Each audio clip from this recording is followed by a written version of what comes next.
अस्सलाम वालेकुम everyone, welcome back to my YouTube channel. एक नई N10 ऑटोमेशन के साथ हाजिर हैं।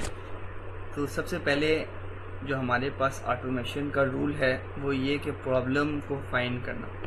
हमने कोई ऐसी प्रॉब्लम फाइंड करनी है जिसको हम ऑटोमेट कर सकें, जो हमारे पास मैनुअली पावर ले दी हो और उसको हमने ऑटोमेट करना है।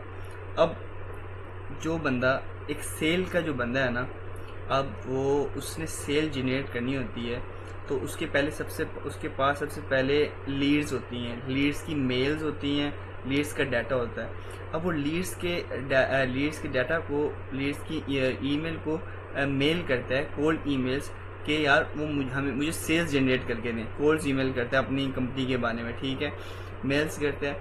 अब अगर वो मेल नहीं करती, या मतलब अगर वो यूज़र रिप्लाई नहीं करता तो फिर उसे फॉलोअप मैसेज सेंड होता है, फिर अगेन फॉलोअप मैसेज सेंड होता है अगर रिप्लाई नहीं करता तो हम उसको स्टेटस पर रख देते हैं कि ये हमारे पास लीड लॉस हो गई है, इसने कोई रिप्लाई नहीं किया। अगर लीड ने रिप्लाई कर दिया तो उसका स्टेटस क्या हो जाएगा, लीड रिप्लाइड। अगर लीड हमारे पास कामयाब हो गई कि वो बिजनेस ले आई तो हमारे पास वो होगा 1। अब ये सारा सिस्टम जो है, ये सारा मैनुअली सिस्टम है कि वो ईमेल पहले डाटा को फैच कर रहा है, फिर मेल राइट कर रहा है, फिर रिप्लाई का इंतज़ार कर रहा है, फिर उसको फॉलोअप सेंड कर रहा है, फिर रिप्लाई का इंतज़ार कर रहा है, फिर फॉलोअप सेंड कर रहा है और साथ साथ डाटा अपडेट कर रहा है।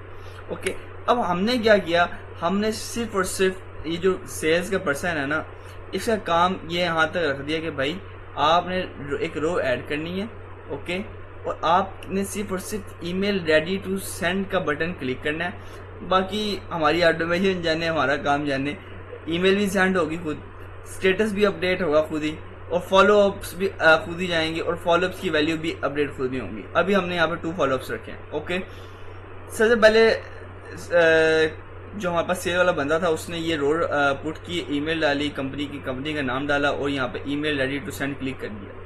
After clicking email ready to send, अब हमारी ये ऑटोमेशन रन हो चुकी है। ओके, ये ऑटोमेशन मैं आपको स्टेप बाय स्टेप इसको दिखाऊंगा भी और फुल सारा ऑटोमेशन समझाऊंगा कि ऑटोमेशन वर्क किस तरह करी है। आपने अज्यूम कर लेना कि यार ऑटोमेशन सबसे पहले कौन सा नोड लगेगा, वो नोड लगेगा ना जो हमारे पास ये जो लीड का डाटा है वो लेके आए, कंपनी नेम, कंपनी ईमेल लेके आए, ताकि हम इसे अपने जीमेल सेंड करने में यूज़ कर सकें। ओके, तो सबसे पहले हमारे पास लीड का डाटा गूगल शीट ट्रिगर लगाया और वो डाटा हमारे पास आ गया। अब नेक्स्ट हमें चाहिए स्टेटस। अब स्टेटस हमारे पास जो गूगल शीट में यूज हो रहे हैं वो काफी स्टेटस यूज हो रहे हैं। हमारे पास सेंड का स्टेटस भी यूज हो रहा है, हमारे पास लीड रिप्लाइड का स्टेटस भी यूज हो रहा है, हमारे पास लॉस और 1 का भी स्टेटस यूज हो रहा है। लेकिन हमने ये ऑटोमेशन कब आगे रन करनी है, जब हमारे पास status email ready to send हो। तो क्योंकि हमारी automation email ready to send है ना, तो हमने यहाँ पे इफ की कंडीशन लगाई कि इफ अगर हमारा स्टेटस जो है ईमेल रेडी टू सेंड हो तो इसको ट्रू ब्रांच में ले आए। ठीक है, ट्रू ब्रांच में डाटा आ गया। अब मजे की कहानी है, अब मैसेज हमारे पास यूजर से हमने सेंड मैसेज का ईमेल का नोड हमने लगाया और हमने क्या किया, हमने यहाँ पे मेल उठाई गूगल शीट ट्रिगर से क्लाइंट लीड का डाटा उठाया। यहाँ से आपने ऐसा करना है कि सिर्फ और सिर्फ यहाँ से डाटा उठाना है और यहाँ पे पुट कर देना json.email। ओके, डाटा उठाया, हमने सब्जेक्ट राइट किया, हमने उसकी टेक्स्ट ऐड किया। उसके बाद मेल हमारे पास सेंड हो गई है। ओके, मेल अब हमारे पास सेंड हो गई है और हमारे पास ये थ्रेड आईडी और मेल सेंड आउटपुट आ गई है। अब स्टोरी क्या है, मैंने वेट कर लिया कि क्लाइंट जो जिस लीड को मैंने सेंड किया है उसका रिप्लाई आने में कितना वेट है। उसके रिप्लाई आने का यार हमने 24 घंटे का वेट किया। अब मुझे किस तरह पता लगेगा कि मेरी ऑटोमेशन को किस तरह पता लगेगा कि यार इस मेल पे जो हमने मेल सेंड किया ना इस लीड को, कि इस मेल पे डाटा क्लाइंट ने रिप्लाई किया या नहीं किया। अब अच्छा, अब वो बात किस तरह रहेगी, अब जब हमारे पास आप मेल सेंड हुई तो हमारे पास एक थ्रेड बना। ये थी कि हमारे पास जो थ्रेड है ना, अब वो एक थ्रेड है, मैसेज आया, आपने मेल की और यूज़र ने रिप्लाई किया तो वो एक थ्रेड में क्लोज हो गया। अभी हमने यूज़र को मैसेज किया और यूज़र का रिप्लाई नहीं आया तो हमारे पास थ्रेड की वैल्यू क्या है, अभी हमारे पास थ्रेड की वैल्यू 1 है। अगर हमने कहा कि वैल्यू ग्रेटर देन 1 है तो वो ट्रू ब्रांच में चली जाए, वरना फॉल्स ब्रांच में चली जाए। अब ये चली गई फॉल्स ब्रांच में, क्योंकि वैल्यू हमारे पास अभी 0 थी, फॉल्स ब्रांच में चली गई। अगर ये फॉल्स ब्रांच में ना जाती और हमारे पास यूजर ने रिप्लाई दे दिया होता तो हमारे पास लीड का जो स्टेटस है वो हमारे पास अपडेट हो जाता, लीड रिप्लाइड। ओके, नाउ अब हमारे पास फॉलो अप सेंड करना है, we have to send follow up. तो हमने फिर एक जीमेल का नोड लगाया और हमने यहाँ पे जीमेल अटैच किया, अपना HTML अटैच किया और गूगल शीट ट्रिगर से हमने यूज़र की मेल उठाई और मेल सेंड होगी और हमारे पास जो फॉलो अप का स्टेटस था वो अपडेट होके 1 हो गया, इंक्रीमेंट हो गया, तो पहला फॉलो अप सेंड हो चुका है। तो इसके लिए हमने अपडेट रो यूज़ की और value to updates match column manually, और ये फाइंड करने के लिए कौन सी रो में अपडेट करना है, तो हमने गूगल शीट ट्रिगर से मेल उठाई कि इस मेल की रो के अंदर हमने फॉलो अप को इंक्रीमेंट करना है।